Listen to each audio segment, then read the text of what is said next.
What is up, awesome people of the internet? Guys, we have had a I wasn't supposed to put this graphic up just yet. Hold on, let me remove it. Boom. More on that. We're gonna talk about players who got waived and whatnot. Anyway, what is up, awesome people of the internet? Happy Thursday, everybody. Hopefully y'all are having a fantastic start to your day. Welcome to Quita in the Mornings. My name is Quita.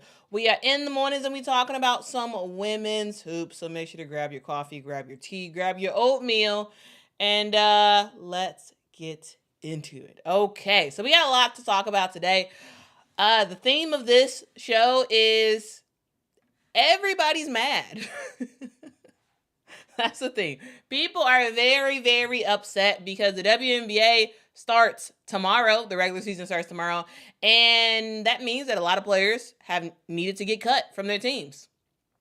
And a lot of people feel a type of way about the players who got cut, and we're going to talk about it today. We're going to put a huge focus on the Golden State Valkyries. We're also going to talk about some of the other cuts that were made as well. But we do have a great show for you all today. Hopefully y'all are excited about it. And without further ado, let's just head straight on into this. Shout out to JB who was able to join us this morning. Says I've been trying to watch the playbacks lately. It's always fun to be in the number live, but shout out to all the people who end up watching this later. You know, hopefully by the time you watch this, I'll have timestamps so you can skip around in case you don't like my random rambling. Okay. Shamika, we about to talk about. We're gonna talk about Amihere. Okay, we're gonna talk about her. Okay. Yeah. Everybody's mad. And we'll talk about it. Okay. First, let's start off talking about the Golden State Valkyries. Now, again, guys, this is an expansion team, and we got some stuff to talk about it. We got some stuff to talk about. Okay, so no draft picks, no plan? Question mark. The Golden State Valkyries are another expansion team, right? And expansion gives you an opportunity to build something new, right? It's supposed to be a time of celebration and happiness, a period of endless possibilities, a time where everybody is very excited and they're like, looking forward to the future. It's going to be great. But instead of everything being all rainbows and sunshines for the Golden State Valkyries, the internet is pissed off. It started when Cheyenne Sellers got waived initially. It continued that down because we realized that it was a legit reason for them cutting her, right? And then we fast forward to yesterday, where I saw South Carolina fans pissed. I saw UConn fans very, very upset. And overall, people was just mad and dogpiling on the Golden State Valkyries. So, why in the world were people so upset? Well, it's because the Golden State Valkyries announced their inaugural final WNBA roster. And there's a lot to talk about. All right, a couple things to note. No one who was drafted in the 2025 regular WNBA draft actually it will be on this team for 2025. And the preseason leading scorers for this team will also not be on the squad for the regular season. And most notably, Laeticia Amihere, cut, right? And the players who did make this roster, well, they're good, but it's a whole roster full of solid role players and international players and some international players that Americans aren't really familiar with. So, what in the world is going on in the Bay? Well, we're going to break it all down. We're going to talk about who made the cut for the Golden State Valkyries. We're also going to talk about why this team has 0 rookies from this past draft. We're also going to talk about whether or not Golden State is actually playing to win this year, or if they're quietly possibly playing the long game for either JuJu or Lauren, possibly. And yes, we'll dive further into the weeds in terms of like the cuts and whatnot for the Golden State Valkyries. So let's get into it, because hopefully this isn't that long of a segment, but we'll see. It may end up being long.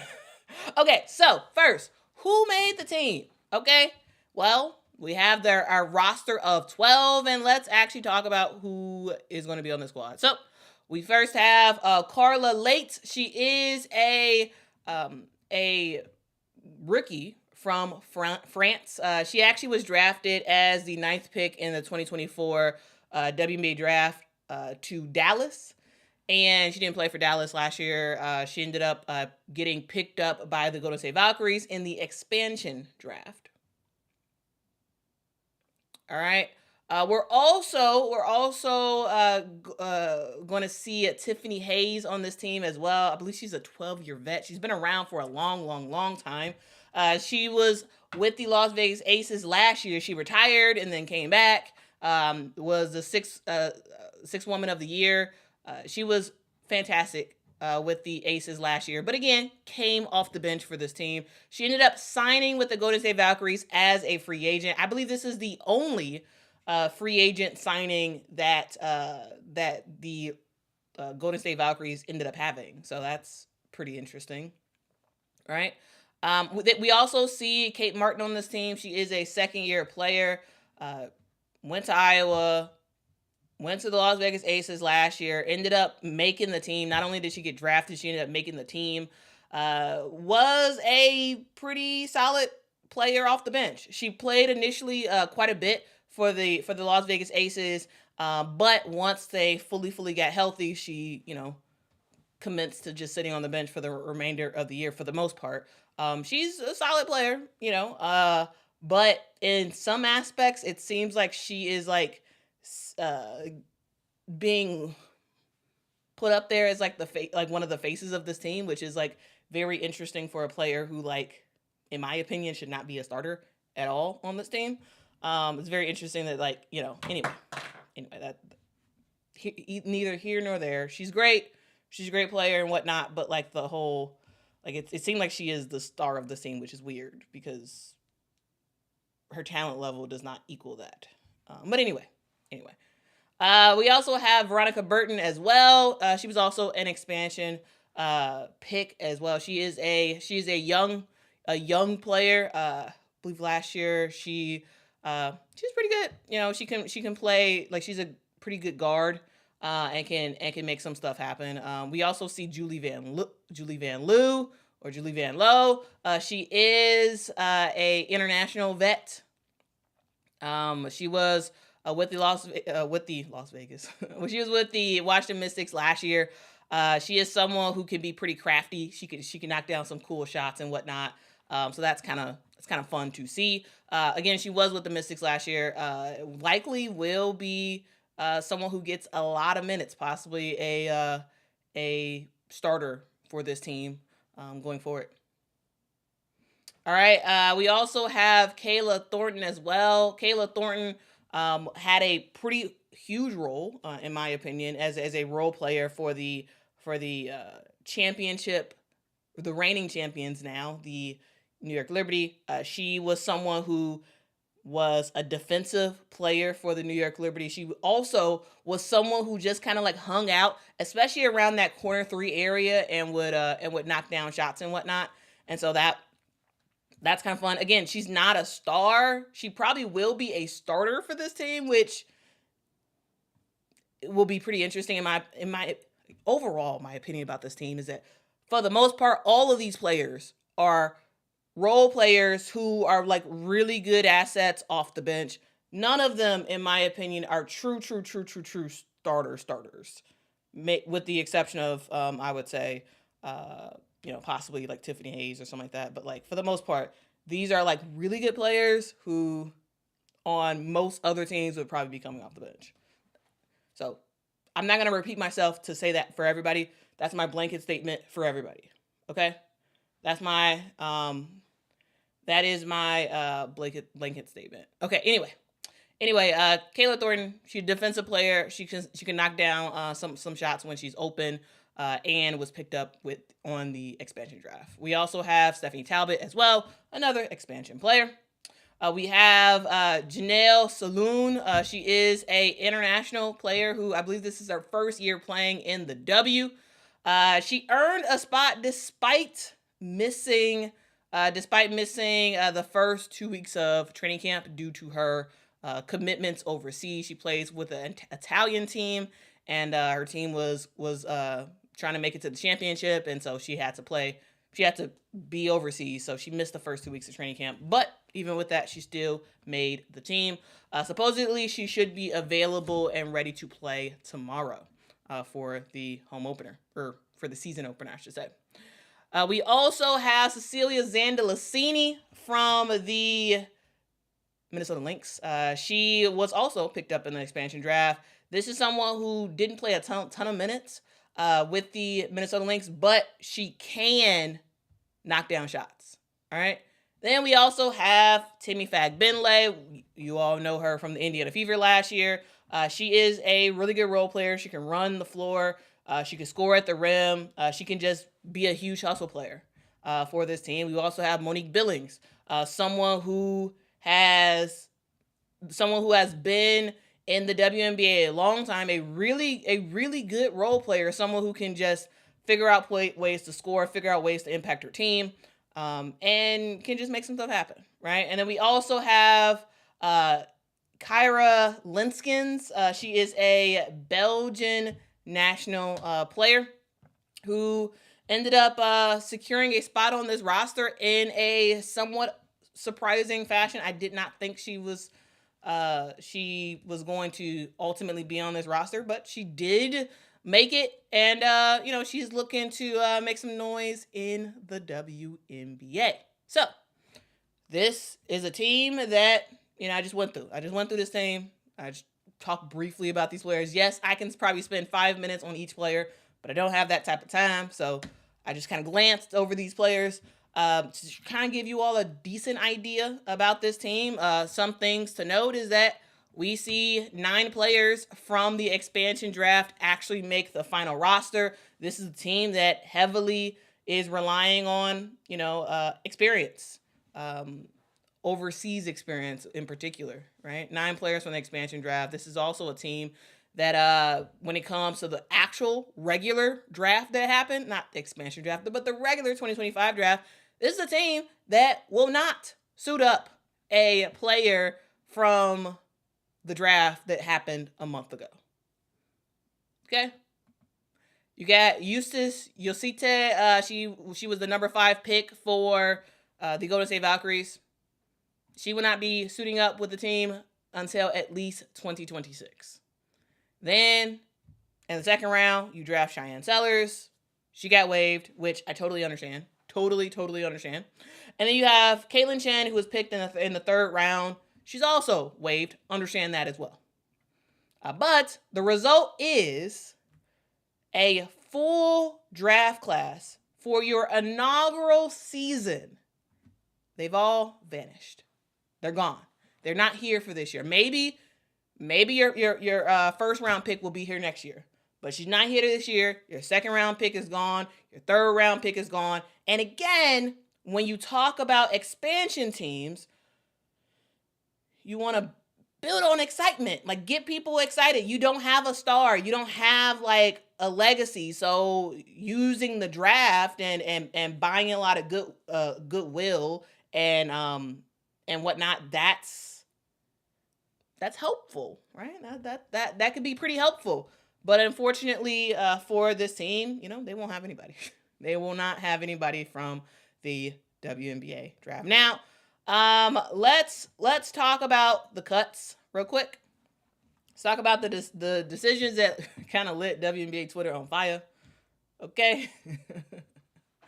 Well, they recently waived 5 players, including Laeticia Amihere, Caitlin Chen, Alyssa Cunane, Chloe Bibby, and Minga Torre.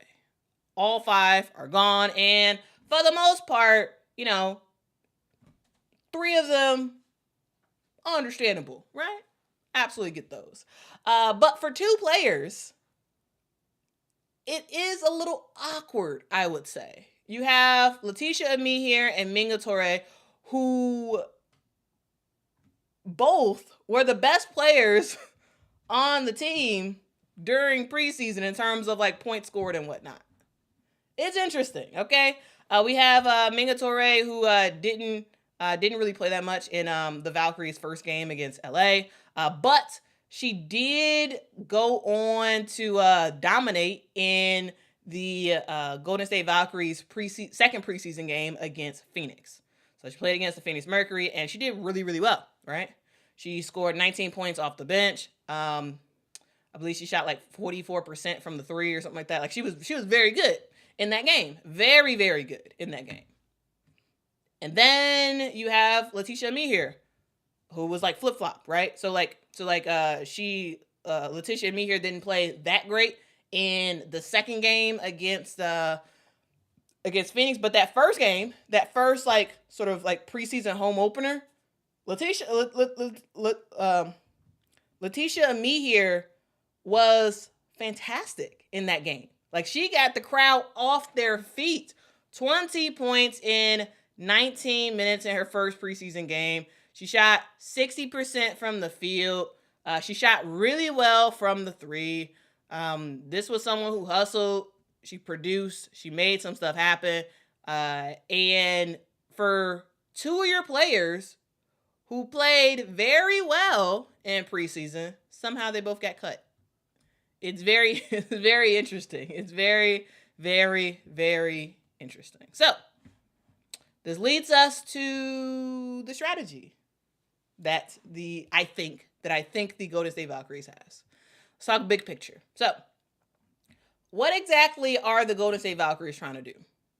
Well, most expansion teams, they start by building a young core.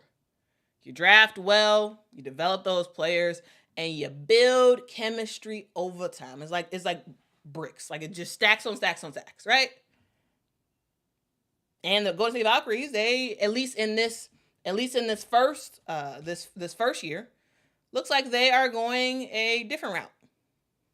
They are passing on some of the youth potential, and they're loading up on like vets.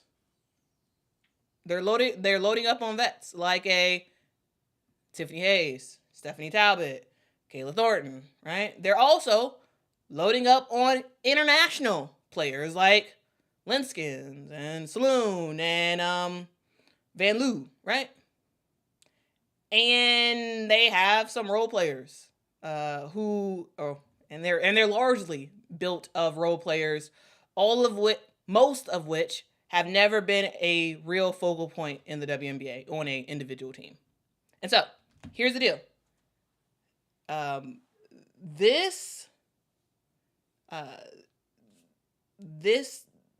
decisions that the Golden State Valkyries have made in terms of cuts and whatnot, it's not automatically bad. And the players that they have on this team is not automatically bad. But this does mean that this is a team that is playing a very interesting game because they're not building around a star.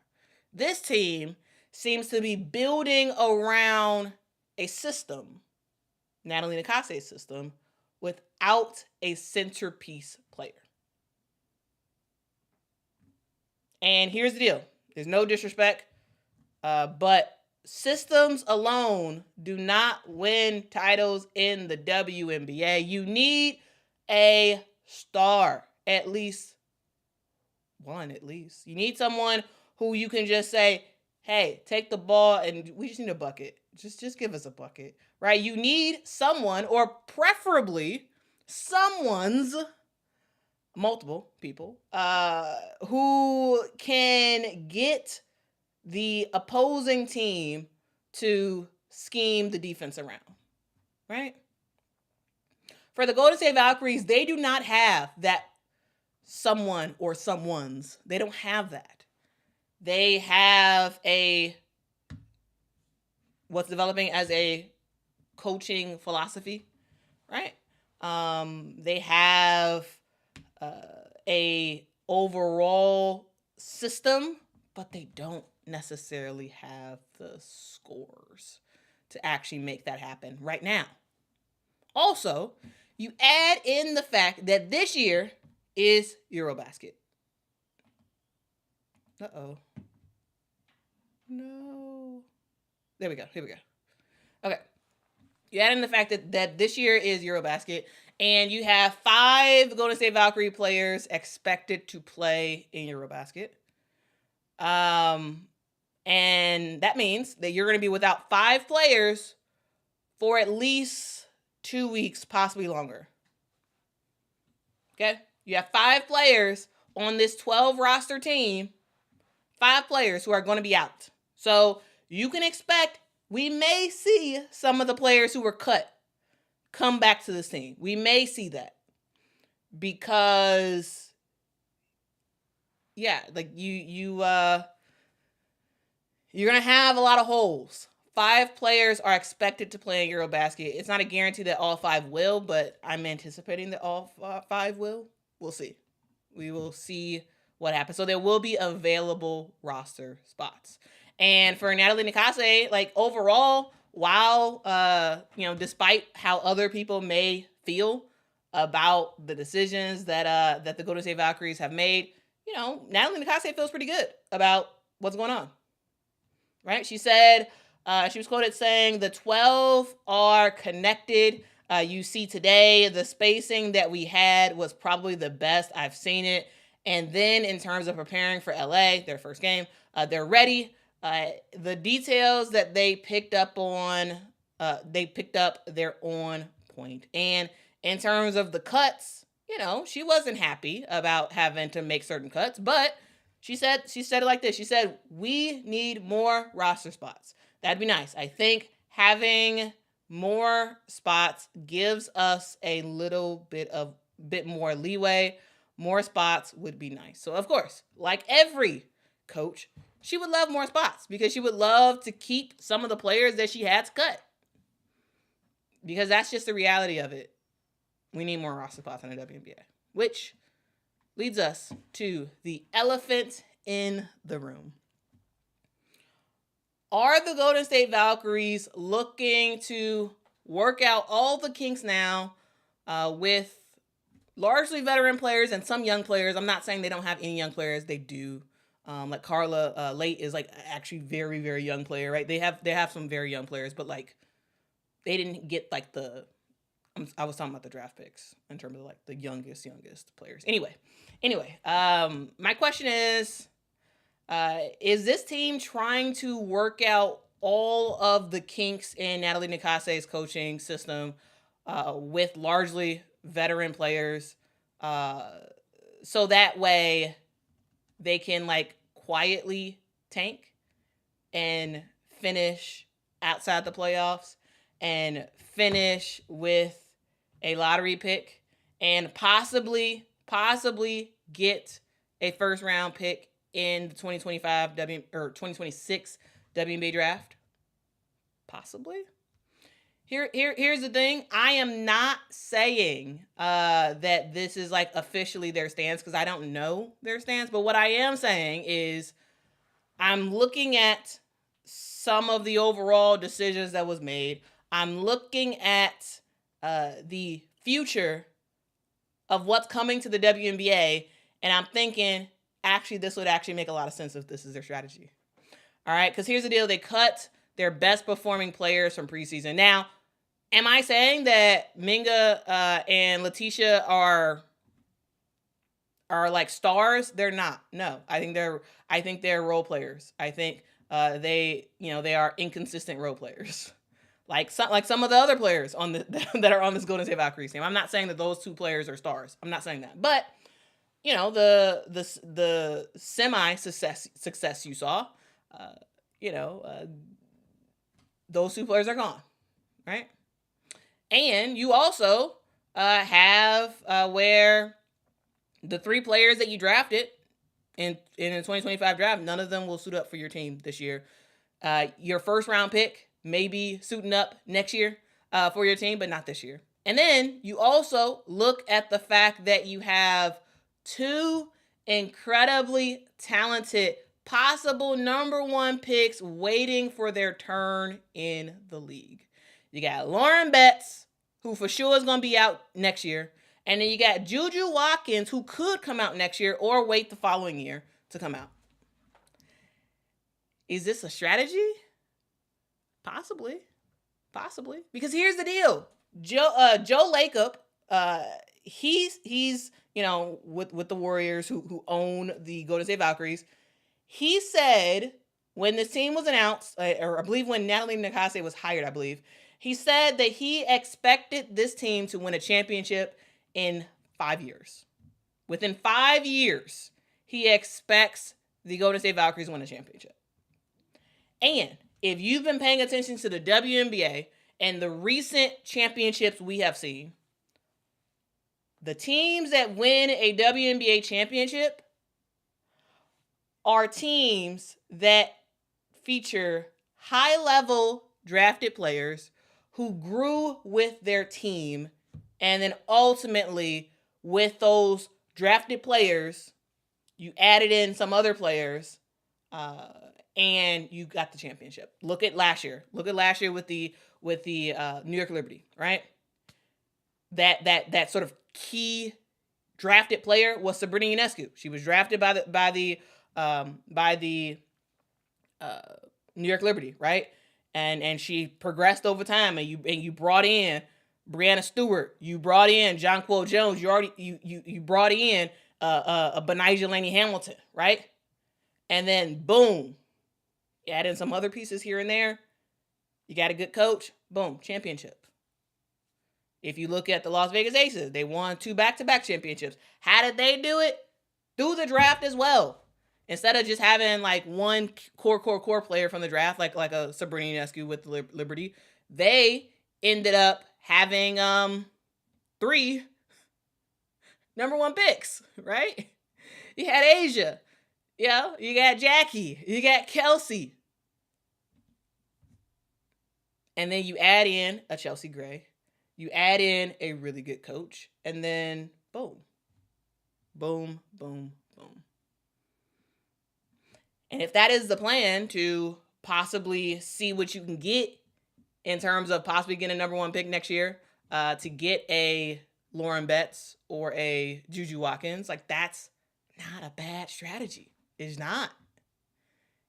Because you can get a player like that and leverage that into a launching pad for you to win that championship in 5 years. Now, this is a big if, right? This is a big if. But I think that could possibly be a strategy. Am I saying that the Golden State Valkyries are for sure tanking? No, I am not saying that.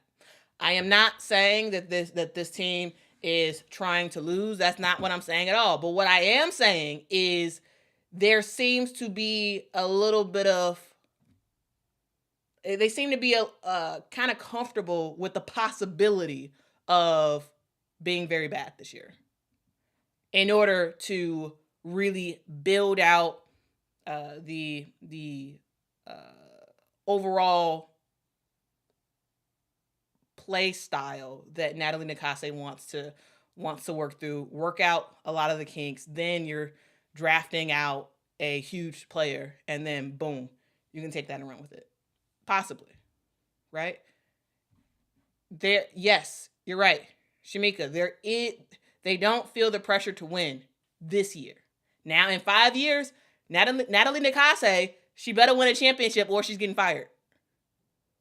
The reason why I say that, with heavy confidence is because Joe Lacob said he wanted a championship in 5 years. That's what he said, and I think he's going to do whatever he can to make sure that happens, right?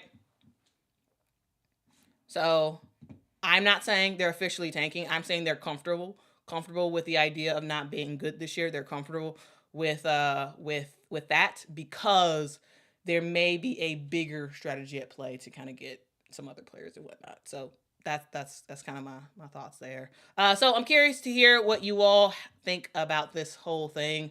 What do you think? Are the Valkyries just being cautious with their build? Or are they possibly punting this entire season to go all in on a possible star-studded future? Let me know your thoughts in the comments because I'm very, very, very, very curious about what you all have to say about this, okay?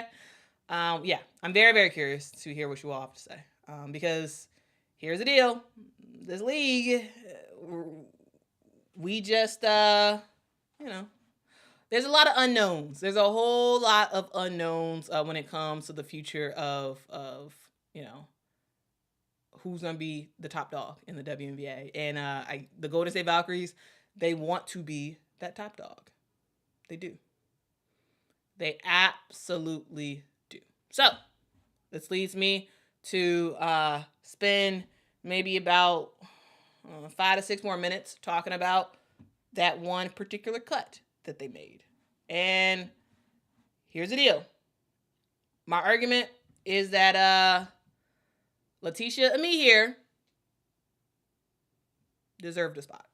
So let's talk about it. Because in my opinion, cutting Leticia Amihere was not just a controversial decision. It was kind of a confusing one, to be honest with you. I saw that and I was like, what? After what she did in preseason? Really? That's very, very interesting. That's very interesting. So, this isn't the case of a player who didn't show up in preseason. She did.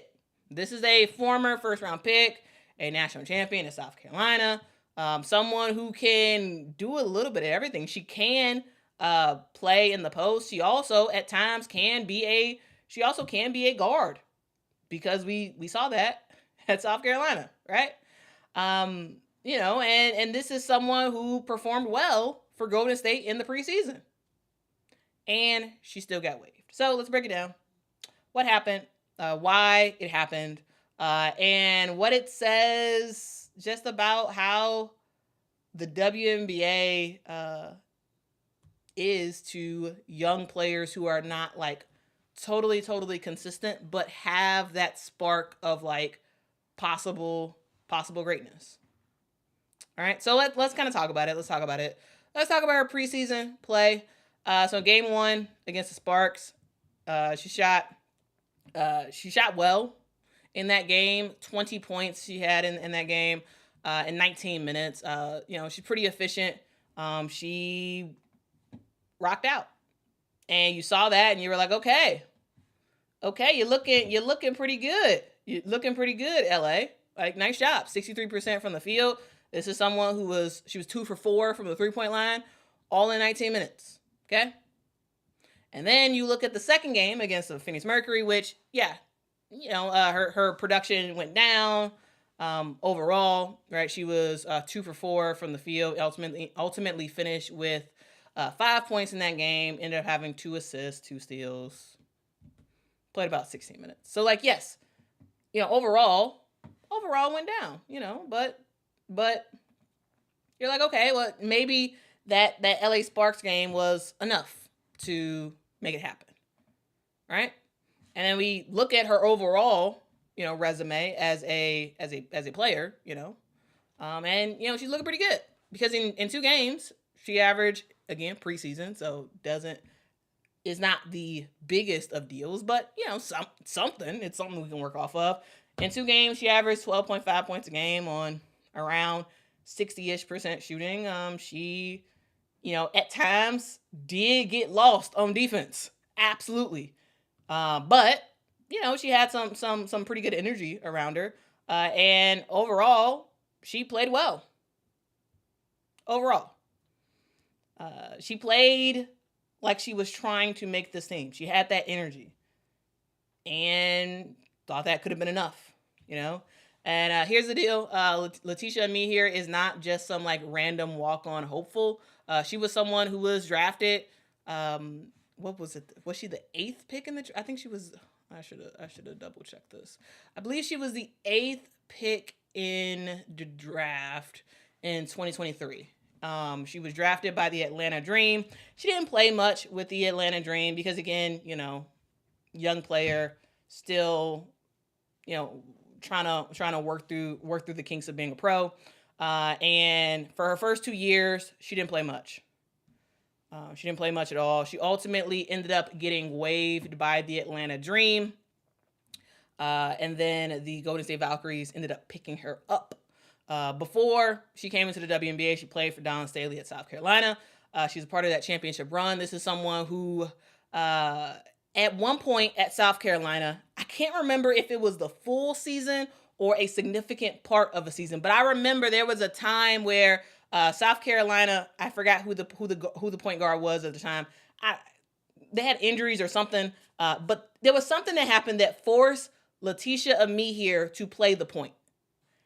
And she, and she was awkward at first, but because Laeticia Amihere was forced to play the point for a significant amount of time, and so like, before that, she was more like a post type player. She had to play the point, and I felt like that season, after that season where she had to be versatile, we were able to see a different version of LA, a possibility of someone who does not have to be locked in a particular position, because LA can handle the ball well, right? She can be versatile in terms of her offensive bag, right? And so like that looked promising, and it was like, okay, this looks promising in college. When she goes to the WNBA, a WNBA team is going to see what she did at South Carolina, and they're going to say, okay, let's work with you a lot more. Let's fully unlock your guard skills. That didn't happen with the Atlanta Dream. And when we think about her as a player, she's still pretty young. She's still very young. She's 6'3", 23 years old or something like that. And she has a lot of possibilities, right? A lot of possibilities. She's still improving. And to me, I thought she showed a lot of promise in the preseason games, right? There are some players on expansion teams, or there's some players who expansion teams should just take a chance on. And in my opinion, LA was one of those players, right? So why in the world did she get cut? Why did she get cut? Well, 2 possible reasons. According to, who was this? The San Francisco Chronicle, I believe. They ended up talking about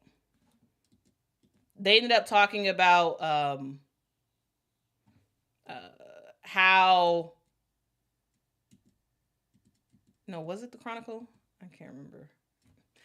I read an article written by a California journalist. That's been following the team, and supposedly the final roster spot came down to Laeticia Amihere and Kara Linskins.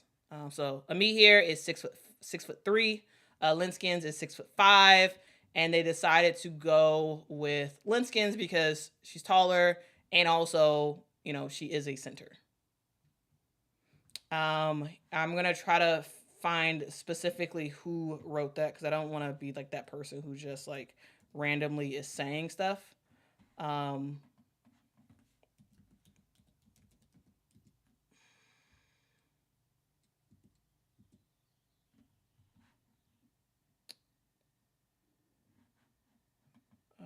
gotta found it. Actually, what I'll do is I'll put it in the chat. Once the stream is done, I'll update the I'll update my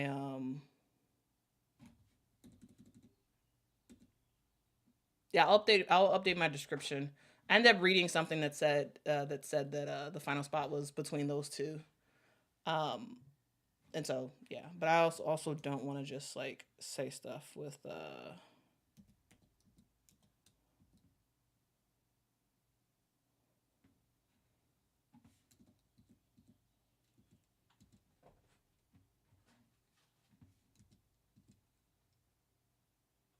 anyway, I'll I read that somewhere. I didn't write down where I got it from, so I'll double check that and put that in. Anyway, came down to Linskins and Amihere, and ultimately Linskins won out. I mean, she is taller, and they do need a center, so like it does kind of make sense. Also, I did read read a post by Richard Cohen, who works at Her Hoop Stats, and Richard Cohen, like, I kind of believe whatever he says because he's like a expert in a lot of things WNBA. He ended up writing that he's going to cover it more in his opening day roster breakdowns coming later this week from Her Hoop Stats. So make sure to subscribe to Her Hoop Stats. They have a newsletter. I believe they have a podcast. They have a whole bunch of stuff. Anyway, but he says, but cutting Amihere might have been related to her 4th-year option. Golden State Valkyries either had to guarantee her 2026 money by tomorrow, or she'd be an unrestricted free agent at the end of the season. Cut her instead. Now, that's what Richard Cohen said. That could possibly be why the Valkyries did what they did. However, even with that, I still don't get it because, yes, Amihere would have been an unrestricted free agent at the end of the season, but you at least would have had her for the season, and you could see what she could do. And then maybe if you wanted to offer her a secondary contract, you could do that. So I don't know. To me, I thought that was a little confusing. Like, if that is the reasoning, I don't think that makes any sense. In my opinion. But again, I'm just a random person on the internet. I don't know. But yeah, that's what it said. That's what he said. Okay. Northern California and Sports Entertainment Network says, I feel duped. Valkyrie season ticket holder. They marketed me on Kaylin Chen throughout the first pitch at the Giants ball game and media day appearance, then cut. I think she was a marketing ploy. I'm pissed. Well, I mean, the marketing department, it's their job to figure out ways to engage fans. The marketing department, they don't, at least from what I understand, they don't know who's getting cut and whatnot, and so they did their job by putting her out there front and center because there is a Bay Area connection there, and it sucks. I'm sorry that you feel duped and whatnot, but I'm hoping that you still enjoy your season this year with the Golden State Valkyries, right? I am hoping. Okay, so basically, after the decision was made, people was upset. People were upset, but hey, it is what it is, right? No one is special enough. No one is safe enough. If you ultimately don't show up and don't make some stuff happen, you will get cut. Or sometimes even when you do make some stuff happen, do your best, you still may get cut. Just because you get cut does not mean you are a bad player at all. Yes, the backlash was instant when LA got cut. Social media lit up. And people were like, how in the world you waive somebody who scored 20 points for y'all? How do y'all not give her a chance? Y'all must be tanking because I don't get it, And yeah, people got a right to be frustrated. Like, this is human nature. This is the nature of sports. Yes, we get attached to players, and sometimes we don't understand like why in the world they got cut. And to be honest with you, I don't totally understand. I don't totally understand why, you know, why she got cut. I really don't, because I thought she did enough to make the roster. Because we saw, unless there's stuff that we didn't see, like maybe in practice, or like maybe there's something else, I don't know. But from what I saw, I thought she did enough to have a roster spot. Radstein says, no, Quita, they mean they have to guarantee her salary this year, which is much higher than rookies or vets. They didn't have to. Here's the thing. Rookies, they didn't have to pick up that fourth-year option. They didn't have to. Now, yes, we just saw the Seattle Storm pick up Jordan Horston's fourth-year option, and we see a lot of times that teams do pick up that fourth-year option, but they don't have to. They could have allowed her to they could have been like, oh no, we're not going to extend that fourth-year option to you. Just play the season. From what I understand, it's a fourth-year option, so the team doesn't have to pick it up. And she finish out this year, and next year and at the end of the season she's a free agent. That's at least how I understand it. Now, again, people smarter than me, correct me if I'm wrong, but I don't know. That's my thoughts there. Let's see. Eric, thanks so much for this super chat. Says, did the Golden State Valkyries hire Nico to make these decisions? That's kind of hilarious. That's kind of funny. All right, guys. I have an alarm that's going off. And hold on, guys. I'll be right back. Hold on.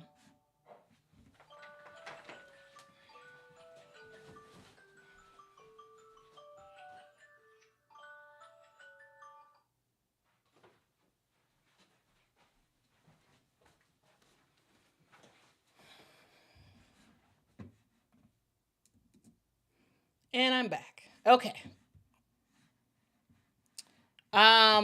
Yeah, that's kind of funny. That's a for those who don't know, that's a Dallas Mavericks dig. But Dallas didn't they get the number 1 pick in the NBA draft? Didn't they? I'm just saying. Didn't they?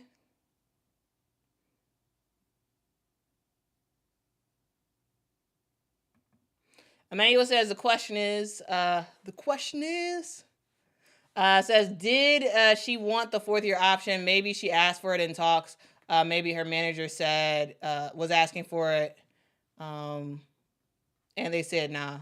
Maybe, yeah, possibly.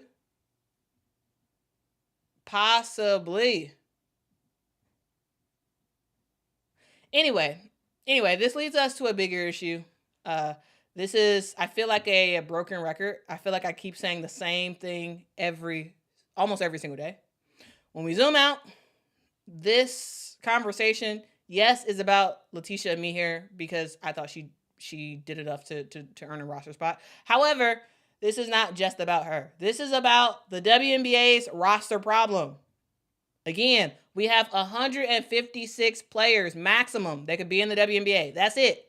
There is no G League. There is no guaranteed development for players who are like looking good, but they're not just there yet, at least according to their head coach and GM, right? There is no real margin for error in the WNBA. And players can play really, really well, do well in preseason games. Like, we don't know about how she did in practice, but from what we can see, players can do good and still get cut because maybe a GM needs another big rebounder, or they need someone with a higher, like with more size or something like that. And this is why we need expansion. Not just for teams, but for roster spots. Because right now, we're leaving talent on the curb. That's what we're doing.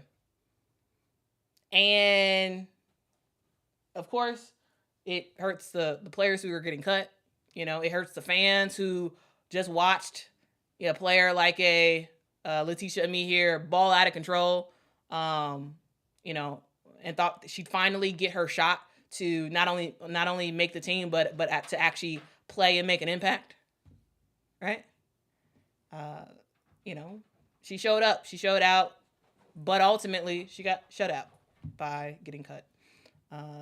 It's not always about how the player did. Sometimes it's about math, but in this case, it wasn't about the math of the salary cap because they had a lot of money. It was just a numbers game. They could only have 12, and they selected a certain 12. You know, so ultimately it is what it is. I know some of y'all are very bummed about the situation, but it is what it is. Okay? It is what it is. This is the WNBA. This is what happens. All right? C-Dub says, how many first rounders get cut every year? Off the top of my head, I don't remember. But how about this? I'll look into it. And I'll probably make a separate video about it. Okay? All right. So, in other news, guys, Grace Berger was waived by the Minnesota Lynx. Also, Haley Jones was waived by the Atlanta Dream. These two are not surprises in my opinion. Here's the deal. Grace Berger never really got a shot with Indiana. She has potential, but there are players who have potential, and there's a chance that they can make some noise in the WNBA, but they just don't ultimately get that shot. She was with the Indiana Fever. She's not with them anymore. She got signed to the Minnesota Lynx. I thought there was a chance that she could make the roster, but she was going to have to ball out of control in preseason. Unfortunately for Grace Berger, she did not do that. I remember specifically watching the games against the Chicago Sky in preseason. I was like, okay, Grace, you have to do you gotta be more aggressive. You have to make some noise, because otherwise you're about to get cut from this team. And ultimately for her, she ended up getting cut. I'm not surprised. This is not a shocker. I kind of expected it because of the way she played in preseason. She didn't do much of anything, right? She didn't do much of anything on the court, and it is what it is. In one game, she had 7 points. In another game, she didn't have any. And overall, she was a little bit too passive, and she needed to be more aggressive. She needed to be more aggressive on the court. Ultimately, she wasn't, and she got cut. So I'm not surprised. Yes, I really do like Grace Berger. I think she's there's some players who I just vibe with as players, and she's one of those players for me. I really like her. However, she didn't show up the way she needed to. She didn't, and she didn't impress anybody with her play in preseason, and so therefore you get cut because only 12 can make maximum can make a roster, right? You're not automatically offered a spot just by not doing much in preseason. So yeah, some players can do that, but other players cannot. Grace Berger was not one of those players. So while it's a bummer, while that sucks, while she was fantastic at Indiana, at the University of Indiana, with the Fever, she rode the bench. We were going to see what she could do with the Minnesota Lynx. Ultimately, she will not have that opportunity. She gets cut. Will she make another roster this year? Possibly. Because remember, guys, there's so many players going off to Eurobasket. There's a chance for her to possibly make a team. Possibly. We'll see. We'll see. But I wouldn't be shocked if we don't see Grace Berger again this year. I would not be shocked. Okay. Because Grace Berger is good, but Grace Berger is not someone that, a lot of teams would be clamoring for. Oh, we need to get Grace Berger. She's good. She could be a pretty good role player, but I don't think she is likely to make another team this year. Maybe with the Eurobasket stuff, maybe, but yeah. Anyway, that's that. Next up, let's talk about Haley Jones. Haley Jones was also a player who was waived by her team as well. And Haley, honestly, guys, I was thinking, yeah, it's about time. It's about time. I think that the Haley Jones experiment at Atlanta has run its course, and it makes sense that she gets waived. Because here's the deal. In my opinion, she was never put in the right position at with the Atlanta Dream, in my opinion. I have said this before. I'm going to say it again. Haley Jones, she largely played a point guard position. That's because, yes, she did do that to some extent in college, but she's not a actual point guard. She played in the wrong position for basically 2 seasons in the WNBA. And I didn't think it worked.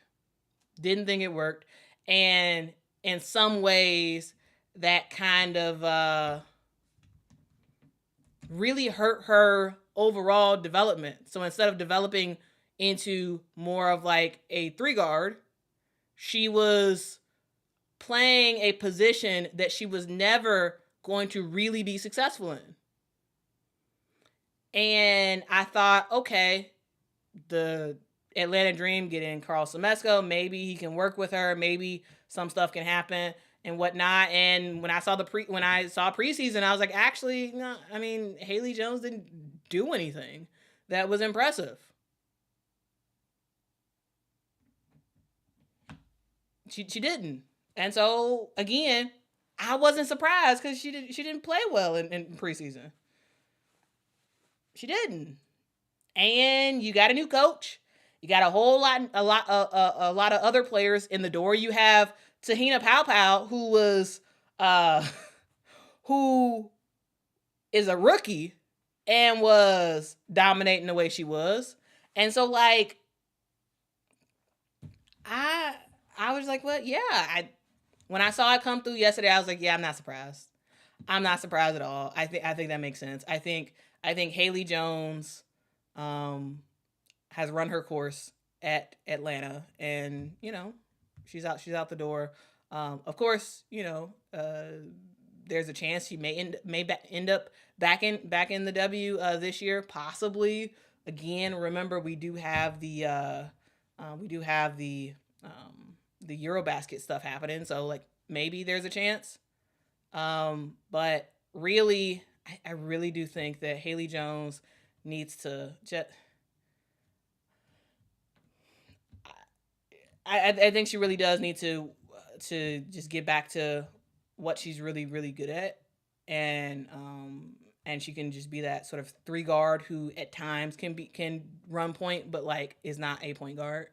So yeah, just she didn't have that fire in her. She was passive. She just it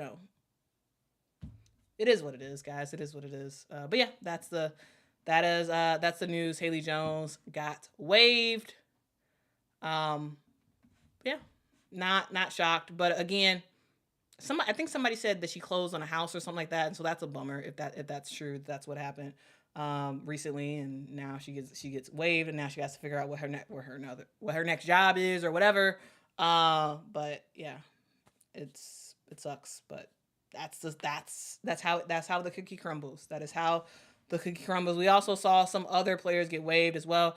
Amy Okonkwo and Madison Hayes was waived by the Connecticut Sun. Joyner Holmes was waived by the Dallas Wings. Ashton Prechtel, Zay Lauren, I think that was supposed to be Zay Green. Lauren Jensen and Khadijah Cave was waived by the Washington Mystics. So a lot of things.